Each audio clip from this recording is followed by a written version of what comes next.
Welcome to Stretford Paddock. Today's show is brought to you by Surfshark VPN. Now, more than ever, we rely on the internet, whether that's streaming shows, streaming podcasts, speaking with loved ones, or, of course, watching the football. Now, more than ever, with our rapidly growing digital footprint, security is a huge concern. Thankfully though, Surfshark have got you covered because Surfshark VPN have got access to servers in loads of different countries, which means that you can change your virtual location to a place where the sport might be free to air, or there are different broadcasting rights, or even just being able to log in to your services from back home if you're abroad. Surfshark VPN also encrypts your online connection, making sure that all of your activities, including streaming matches, remains private and secure. And even if you're not just streaming football, whether it's the latest Netflix show or something on Amazon that you've been wanting to watch, you can watch it no matter where you are. And also, there's plenty of region exclusive stuff that you can get access to by changing your digital location.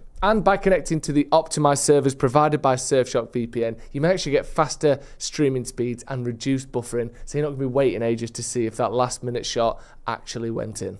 Overall, Surfshark VPN offers you the best flexibility, security, and accessibility to all the streaming and shows you could possibly want, making it the best choice for streaming.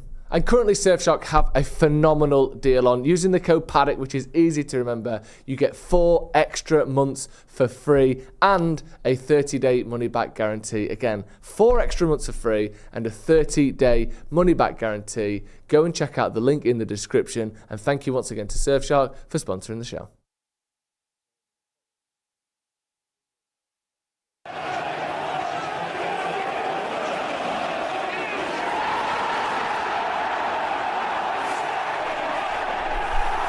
Hello and welcome to Stretford Paddock. This is the Paddock Podcast. My name is Joe. That's Jay Motty. That's Ronaldo Brown. As always, we've got loads to talk about today. Apologies for being late as well. We had some technical hitches on the old PC, but we're here now. Loads to talk about. The international break is on us, but it's only 2 days since United played. A day since Liverpool, 2 days since Liverpool played. A day since Man City played. We're starting to see a bit more of a sort of a shape to the Premier League. We've still got a few of those kind of weird, errant sort of people where they shouldn't be, but we're kind of starting to see things take a bit more shape. This time, sort of 7 days ago, 1 week ago, it felt as though the world was caving in. United had just lost to Brentford. We're at the point again where we've won the game. We were convincing, I think, in the game against Sunderland. United deserved to win that game, won the game comfortably. Ronaldo, how are you feeling right now as a Man United fan? We sort of feel like we have to check in every week at the minute. It's miles better. Miles better than when we lose. I'll tell you that for free. Yeah. From whenever we win games, especially being on a Saturday. Money away. Yeah. I think, especially when you win games on a Saturday, I feel like it makes the rest of the weekend a lot smoother.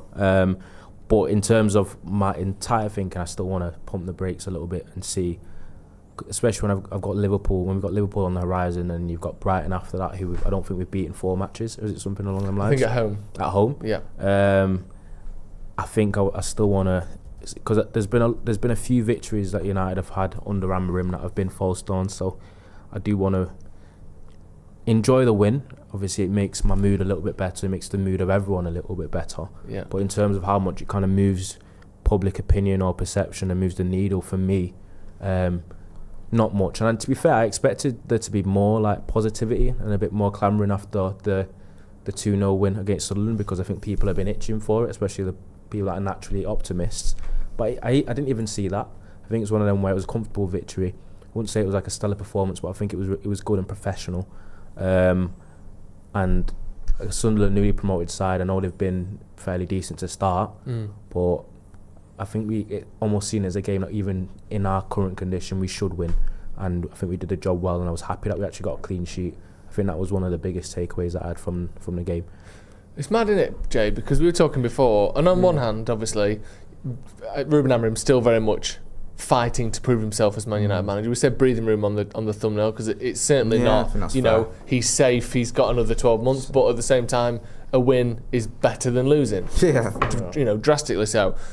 There's a few interesting stats to bring you. The first one is United are 6 points off the top of the league. We're also 6 points off the relegation places. No team in the Premier League has won more of their last 5 games than Manchester United have. which is mad.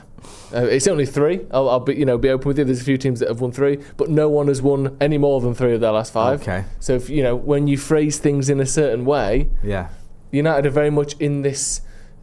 I feel like we're in a position for something to happen either way here. Yeah. Like I said before, equidistant between winning the league and getting relegated. The form is win, loss, win, loss, win. It's like anything can happen, and I feel like the next 10 games, or obviously who knows how long it'll be, but the next cluster of games is going to decide whether this is a season where it's like that or whether it's like that. Yeah.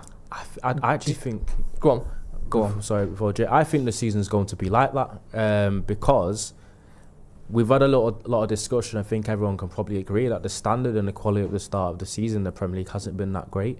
Across the board, across the board. Yeah. Which has actually frustrated me a little bit because I think if United are a bit more competent in the last 18 months with that recruitment, player performance and better management and coaching, that there's no reason why I see in this current Premier League climate that United couldn't have been in and around title challenges right now. I know that sounds crazy to say. Yeah.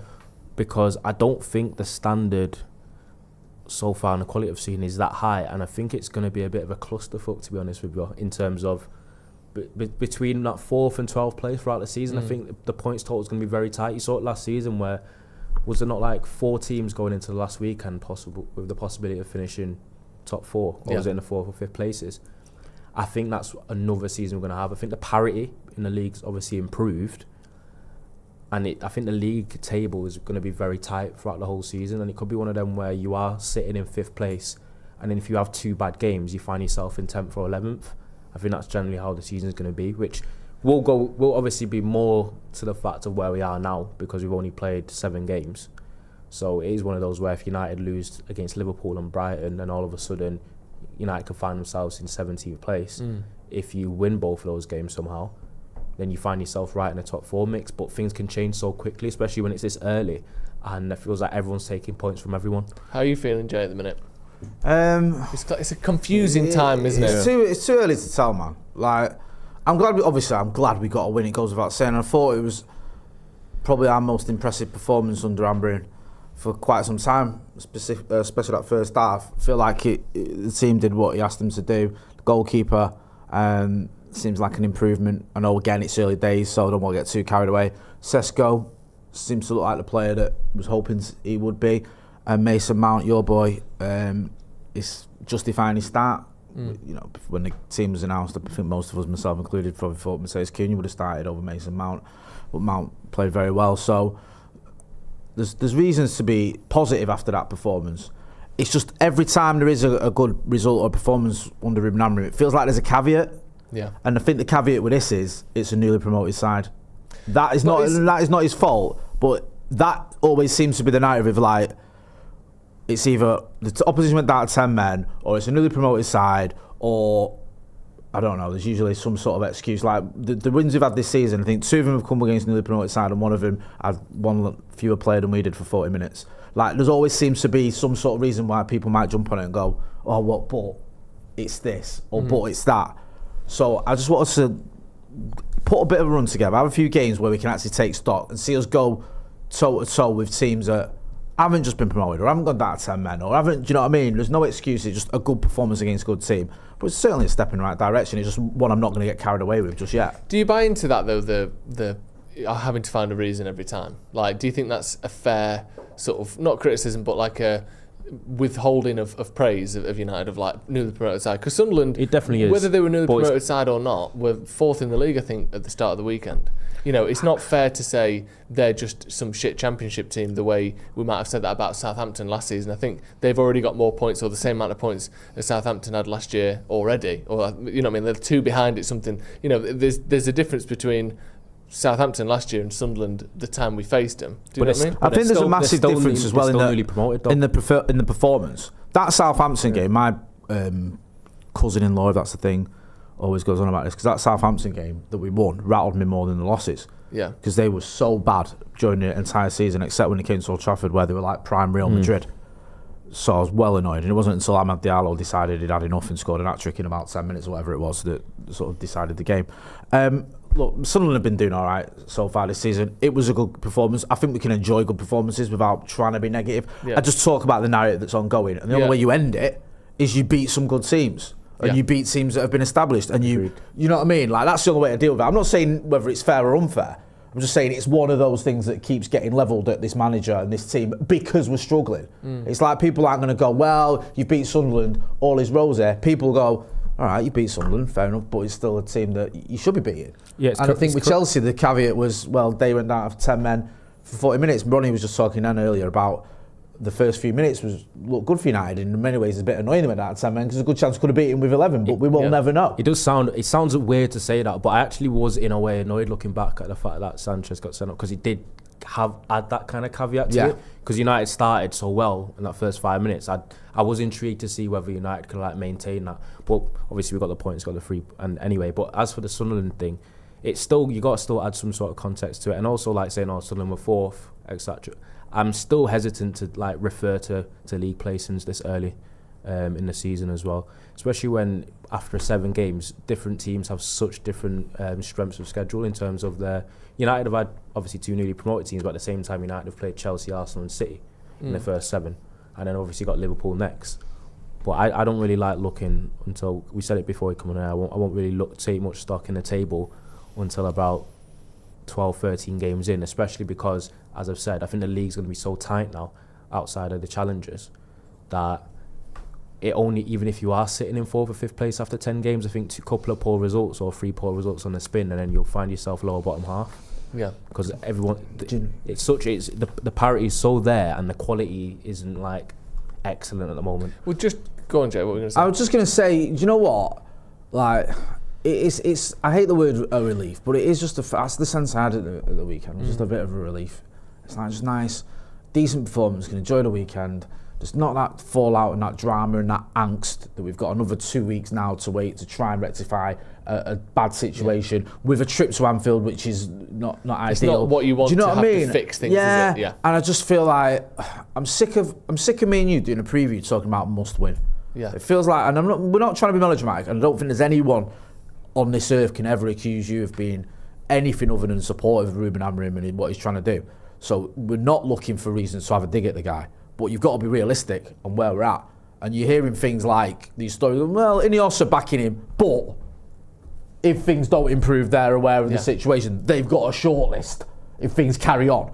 That's not 100% this is our guy forever. That's like, look, he is, but if it carries on like this, then at point... He said it himself in the last press conference. Yeah. You know, he's saying it. It's not like this narrative is only being spoken about by us. No. Amorim's literally saying, if I don't start winning some games, I'm going to get sacked. That isn't a false or clickbait. That's just what's going on. Exactly, and you've been deluded to think otherwise. You just finished 15th, lost the final, then you come into this game and you lose and you lose a couple of games early doors. You're going to be under pressure, and you've been knocked out of one of the only 2 cup competitions you're in to a League 2 side. So obviously there's pressure. We understand all that.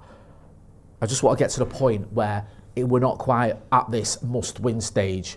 I'd love to get to it where we're like, all right, United are comfortable, or we're challenging for the European spots, and if we do lose a game, it's not meltdown central. It's not like, quick, press the Gareth Southgate rumours button again to get everyone on side, because no one wants Gareth Southgate, no matter how bad we get. I'd just like to get to that point where it'd be sort of comfortable as a United fan, because it feels like that is a distant memory. United have won 4 of their last 8 league games, Ronnie. As many as we won in the 21 before that. Jesus, obviously, you mentioned the point of there's a chance we could see improvement, but not good, it not be improved by enough. It's still not good enough. Before, obviously, without drawing conclusions. Yeah, that was the start of the season kind of thing where I thought people can say, "Oh, we've improved," and I'm saying, if United didn't improve this season, then we'll be relegated based on what we saw last season. Just on the improvement thing, do you see improvement over last season? Even if it's small or not enough or whatever, do you actually... Because I think up until, the last few weeks, people saying there's been no improvement. I wouldn't say I've seen something like consistently sustained improvement.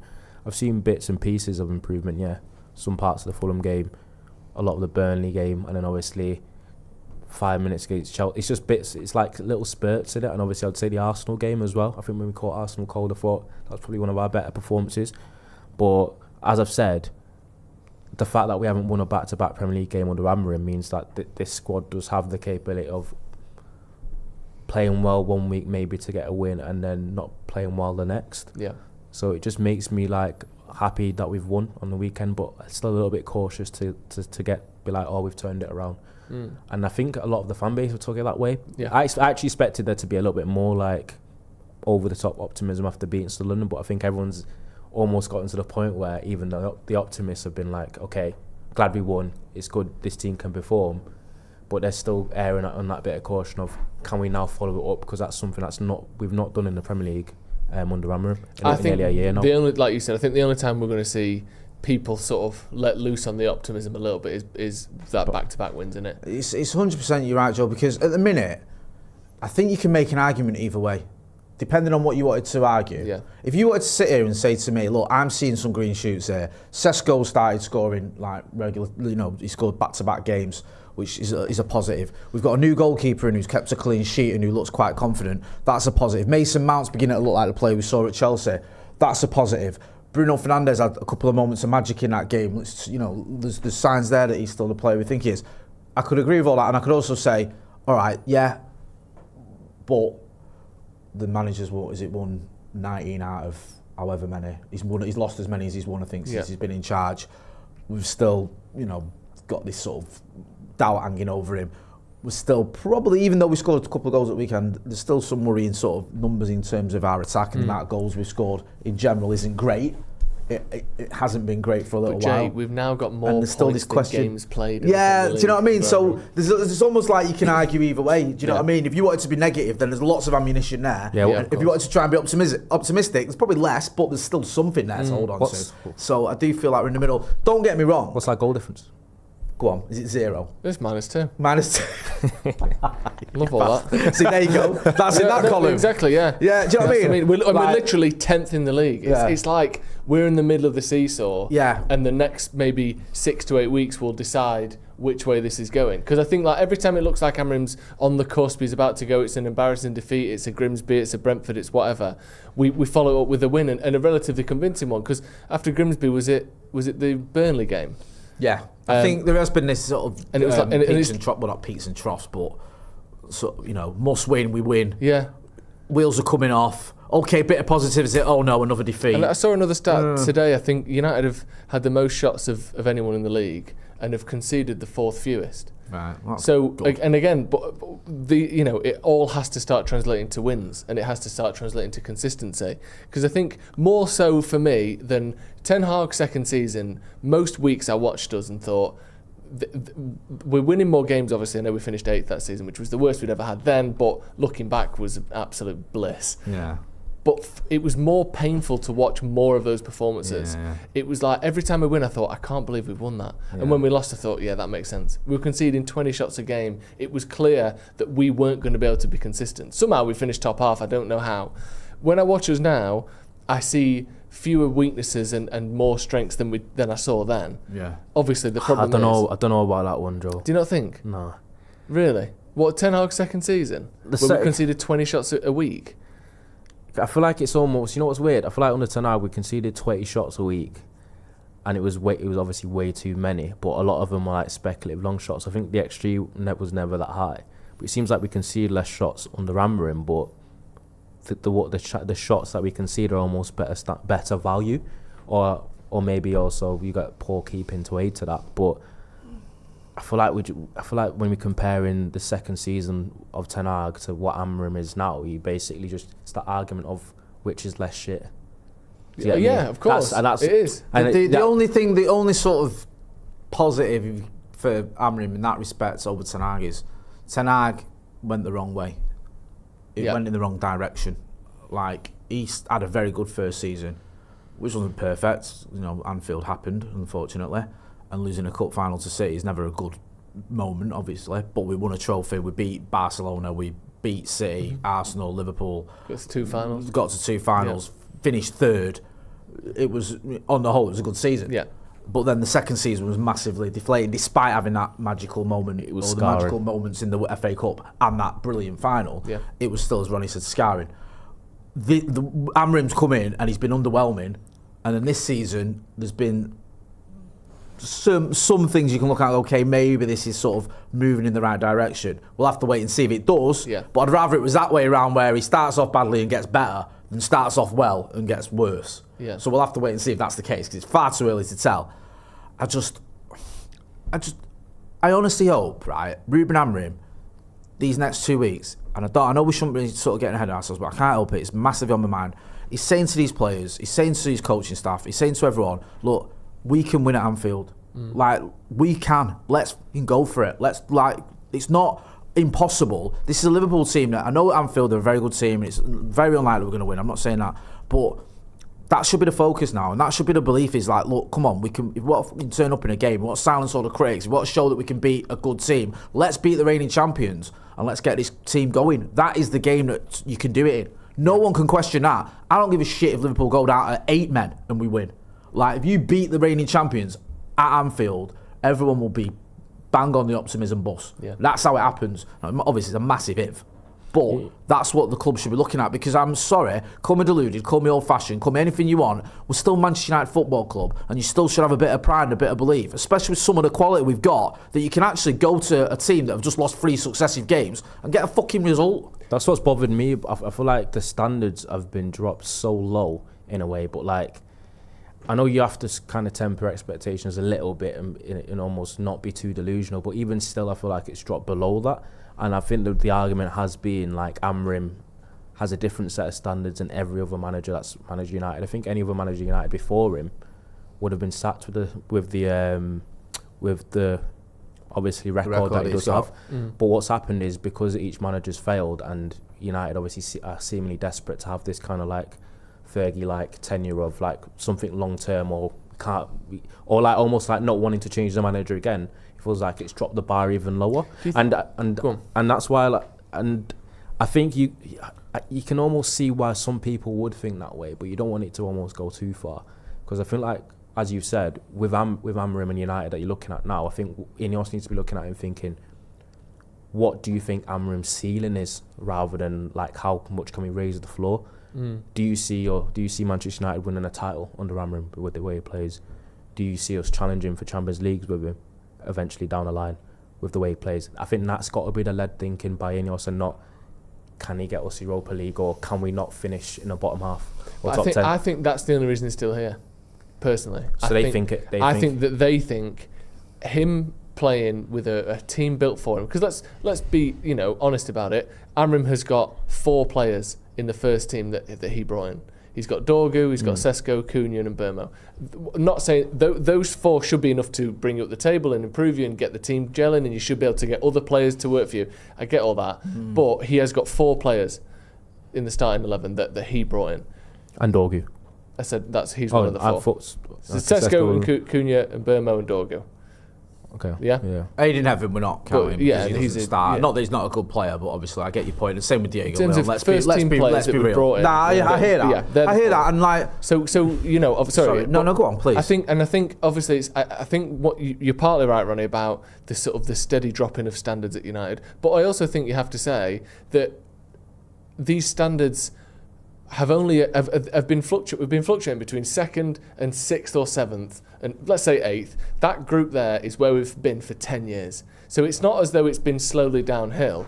And often managers will have one season in the Champions League, 1 season out of it, sacked. That's actually been the routine for almost everyone. It's been Van Gaal, top 4, 6, gone. Solskjaer, 3rd, 2nd, looking like 6th, gone. He didn't even get a chance to finish outside the top 4. Mourinho, that was the same. 2nd, 5th, or 2nd, 6th, gone, wasn't it? Yeah. Ten Hag, 3rd, 8th, gone. So it's almost been like the same pattern for everyone. I think one of the things, yes, maybe the standards have dropped, but I also think we've got to a point with the new ownership as a fan base where we go, we need an actual reset here. Not this sort of pretend reset where you bring in a 29-year-old Casemiro, because he's not here for 5 years. He's here to hopefully win you a title in the next 2 or 3 years, which was never going to happen. It was a bad, I like him, but it wasn't a long-term transfer. That was the argument that Joe's doing is basically a lot of the argument that people had for selling Bruno. Well, yeah. So if they had sold Bruno, obviously I didn't support selling Bruno, and I think that as of right now we need players like him to be in the squad, and I think it's a different thing keeping someone who's been here for 5 years than buying someone at 31. Do you know what I mean? Keeping a 31-year-old is different to buying a 30-year-old. But if we'd have sold Bruno, I would have understood why. It's not like I think it's so incomprehensible that I didn't get it. But I do think that one of the reasons, and like I said the other day, probably the main reason Amorim is here isn't because the standards have slipped. It's because we're trying to look at things and approach things differently, where we reset properly. Where you go, what does a reset mean? It's not buying sort of top-up players every 18 months. It's actually stripping back all the problems and rebuilding again. And I think that that's what they're actually trying to do. But can that be inclusive with performing though? Do you know what I mean? Like, well, it doesn't seem like it. Yeah, exactly. Because I get the whole thing of wanting there to be a reset. Yeah. But you, at the same time, you can't just be losing every other week. Do you know what I mean? It's got the reset's got to happen with still a level of decent performance. This is you make a point because I hear a lot of people trying to compare Amorim to Fergie and talk about how Fergie struggled and how Fergie had these mad winless runs and all the rest of it when he first arrived, and there was a period where Pete Molyneux had his bed sheet out with 3 years, Tarak, Fergie and all the rest of it. But people ignore the fact that Fergie finished second in his first full season. Mm-hmm. He bought himself a bit of time with that, where people went, oh, okay, this guy. And also, Fergie, when he came in, got a few wins under his belt. He took us from near the bottom to 11th. Nothing to write home about, but during that half a season, there was an improvement. So you saw an improvement, you saw a second place finish. Then, obviously, the dark times under Fergie came, where you had a season where we were struggling in the league madly, and the second season struggling in the league, and the FA Cup run saved you. Amorim just needs that run. He needs something to show people, go, look, don't panic, here's what this team is capable, here's what I'm capable of, here's why, for the greater good, everything's going to be okay. At the minute, he's just not had that. And the fact he's not had back-to-back wins in the Premier League is what's going against him. Yeah. Because had he had, Ollie did it, didn't he? Me and you were speaking about this the other week. Ollie had that caretaker role where he put a record-breaking run together. Yeah. So when we fell off a cliff when he got appointed as permanent manager, people went, well, he's obviously capable of getting some good results because he's done it at United. And then, obviously, second season, again, when the dark times were coming there before we bought Bruno, people going, well, we have seen some good times under Ollie. And then we had that 21-game unbeaten run and the record-breaking run away from home and finished third. And then, the rest is history. Amorim just needs a bit of that. He just needs something. Every manager we've had, pretty much,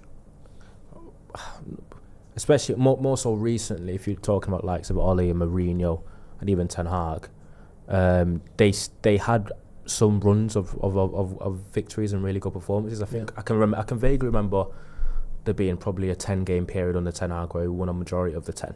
Do you know what I mean? I know not necessarily maybe just. Well, that was the first season, there wasn't it? Was it first season? Yeah, no, you're right. I feel like he didn't play his style. After the Brentford game, when we lost 4-0, there was a spell. I think we might have lost to Sociedad in the Europa League, but other than that, I think we were just winning most matches. We won Southampton, Leicester, Arsenal. I think it was like one loss in 20 at one point. Yeah, might have lost it. Yeah, he had. But then, sort of, we got into the swing of things where there was, I think, just before Christmas, maybe. I think you're right, where we were, and there was some big wins in that run.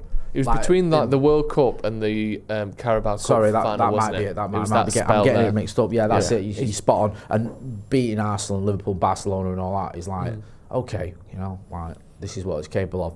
So, Van Gaal as well, I think this is another thing. Sorry, I know I'm a bit all over the place, but I think with Ten Hag, with Amorim, you need that big result and big performance against a good team. Because even the one at the Etihad last season, it felt a bit. And I think the media downplayed it a lot. Like, you had people saying it was just two crap teams and one was a little bit less crap than the other. And just Ahmad got on the end of a thing and got a win. It wasn't really a great performance. Bit harsh, and also City were in the worst run they've had since the dark days before they got a load of money. Yeah. I think United just need, and Amorim just needs, a good performance against a good team where it's a win and no one can say shit about it other than you did well and you deserve the win. Like Anfield with Van Gaal. Do you know what I mean? That is a game where you can't fault that performance. It was mint. Same when we beat City 4-2 under him. Like, turned up in big games and got a big win. Ten Hag did it against Liverpool, against Arsenal, whatever. I just think Amorim needs one of them. There's a good one coming up for him to try and do that. I think even beyond that, he just needs a block of 5 games where, like, you've mentioned 3 wins, but like 5 games, 4 wins. Yeah. 4 wins in 5, and obviously a couple of them being scalps. Just that something that looks at a sequence where and from what you've seen so far, you're very unlikely. It doesn't seem likely to happen. The one trend that I think is very not very promising, but has been promising is Man United's home form this season. We've played well in every single home game, pretty much. Won 3 in a row now, and the other one was the Arsenal game where, yes, we lost, and obviously a loss is a loss. I agree with but that. But we were competent, we competed with Arsenal, we were probably the better team. We're fucking robbed. Yeah. I don't give a shit, right? No, I'm not, right. 2 things, Christian. You can moan about United and say we've not been good enough this season, and all the rest of it. Grimsby was a disgrace, and it was, yeah. But that is a penalty on fucking Cunha all day long. Yeah, it just is. It was. So there you go. So United's home form this season has been good, and that's helpful for 2 reasons. One, because your home form, as Ten Hag sort of showed us, is a great way to build a base of form. I think once you show that you can consistently put in decent performances anywhere, that's easier then to spread out to away matches. And secondly, because let's face it, having the home fans on your side is a big part when the media writing their post-match sort of reviews from the ground that they've just sat in for the 90 minutes. They feel the energy, they feel the fans, they feel all that. That does help you. Obviously away fans are fantastic and the United support away from home is amazing, but there's a difference between a couple of thousand and 70,000 singing your name. And I do think that if you can have that, that's a really good start as a manager. Obviously, he needs to build that out. But have you noticed the difference at home in particular? Yeah, I think that, look, the crowd can get, and Old Trafford fans can get a bit of stick, but I wasn't at the game of the weekend because I had to go and watch my mate have a fight. Well done, Jay, as well. Won his charity boxing match. But the games I've been to, which is everyone but the Sunderland game, I think the atmosphere's been pretty good, certainly where I've been. I think by and large, the crowd's been behind Ruben Amorim. I think a lot of people understand what he's been trying to do, even if it's not quite worked. They understand why he's moved certain players on, and they like the signings that he's brought in. Some of them he might not have been his decision, but regardless, the signings have come in and done a good job. And we know there was a pretty decent atmosphere. I'm speaking to Steve. I think he said it was parts of it a little bit muted, but it got going. And I know the media was making a big thing out about Le Mans getting the Schmeichel chant and all that. So yeah, I think that the crowd the one that stays with me when it comes to the crowd was the Villa game last season where we just lost to Spurs in that final. I was in Bilbao. Yeah, I've never felt lower sort of post Alex Ferguson than I did after that final. And it felt even worse than losing the FA Cup final to City. And then go into that Villa game at Old Trafford, and even before kick-off, everyone was singing his name, Ruben Amorim, even though I hate that chant. They were all getting behind him. So I think he has got the crowd with him. I know that can change, obviously. Yeah. But yeah, certainly so far it's been behind him. It just feels like, I don't think United fans have ever been the ones to kind of hound out managers. In a sense, obviously, there's a lot been talked about. United are usually one of the fan bases that are more delusionally positive. Especially when you think about big teams and other big teams across Europe, obviously the likes of Madrid, PSG, the kind of ultra culture, where if things go poorly, they'll voice it and they're at the training ground and the standards are a lot higher. I think that's just generally been a thing at United where the fan base are very pro-manager, and I think that does stem from the almost father figure feel that we had for that many years under Fergie, and I think people have carried that over, kind of almost like wanting that kind of feeling again. So they want every manager that comes in, they're desperate for it to work. I think that's a really good point, that, right? And that's why. So, but to me, fair enough. Obviously, you can support the way you want to. But I'd personally find it cringe going to a game, and obviously we've just lost to Tottenham in Europa League final, and then having the poor run that we had, and then cheering his name. I wouldn't do it personally. People might criticise me for that. But I understand. I'm not gonna knock anyone who says that finishing 15th for losing a final to Spurs isn't acceptable. I get it. But I understand why fans want to get behind the manager, especially in his first season. Want to show some, and I do think it carries a lot of weight the way he is himself. I think fans are buying into that or bought into it. I think he's lost a little bit of his luster this season with some of his presses, but fans are buying into that. Just like I say, I just don't like the Ruben Amorim chant. That's nothing against him. I just think it's cringe. Yeah. It's mad, isn't it? It's such a weird situation where, like, let's be honest, we all have our opinions. We sit here, we go to games, we watch here, we watch on telly, we watch from around the world. Everyone in the comments, all of us, including the manager of Man United, including Ineos, including the manager and the owner of every single club in England, no one really knows how to fix things, do they? Like, no one actually knows. Like, everyone's got a different this and that, but we've tried so much over the last 10 years. We've tried Premier League proven, we've tried won around the world, we've tried this, that, the other, young manager, old manager, everything. No one actually knows what is going to bring you success and how to take a team back up the league. Obviously, spending money on players who have done well before is a decent start, but it's so mad that like we can have all the money in the world, more fans than anyone else in England, probably more than anyone in the world. And realistically, we're sat here going, we don't know if we're going to be any good or not. And no one does. It's mental. That's just sport. That's the beauty of sport, though, trial isn't and it? error. You know what? There's been a link. Obviously, there's always been a correlation between, I think, in the amount that a team spends on wages and success. I think that's been a correlation for years now, whether it be Champions League, Premier League, and winning stuff. And then United have been one of the only teams to kind of buck that trend, having an extremely high wage budget, but not having the success to go along with it. And then that can point to giving the wages to the wrong people in terms of the recruitment, but also could just come down to the fact that we haven't had a good enough coach as well to kind of. I also think it's giving the purse strings to the wrong people, not just the wages, but who's paying those wages. For a long time, that was a crucial. Woodward and Murtaugh were a fucking joke. A couple of things. Firstly, we've got a few super chats. Ben Toppin, Ben, hello, as always. Afternoon, lads. Keeper gave me good feeling. The only thing that makes me a little less enthusiastic about the win is the newly promoted side start, as we mentioned. However, that Sunderland team was in good form.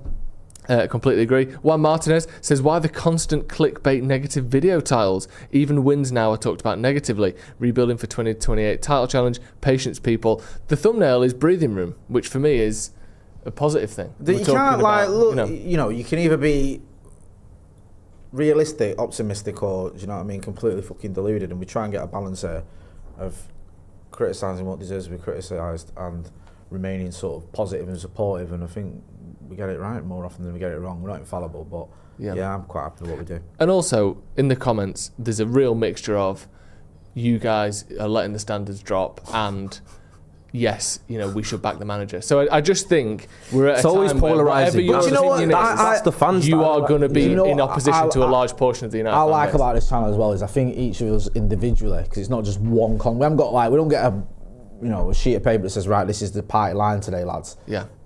Ronnie can be quite cynical at times and has a sort of higher standard than a lot of people. You're tend to veer on the side of supportive and let's give players and the manager time, which is good. I'm sort of a bit basic in my opinions, and I like to watch football rather than get baffled by stats or whatever. And Steve's Mr. Analytical, and Macca's just 21 is coming or we're going to get relegated. Yeah. Those are his two sort of opinions. So I like the balance we have, and I think it's right. And I think it's indicative of what a lot of the fan bases. I've got group chats where it's the same. You've got the same sort of discussions we're having going on in my group chats from people. You've got the ones who are going, give this guy time, give him a full season, and others who are actually saying, get rid of him now because it ain't working. Sorry. Yeah, it feels like at the minute no two Man United fans have the same opinion on Man United. No. Everything is so in flux. Like we said before, 6 points from relegation zone, 6 points from the top of the league.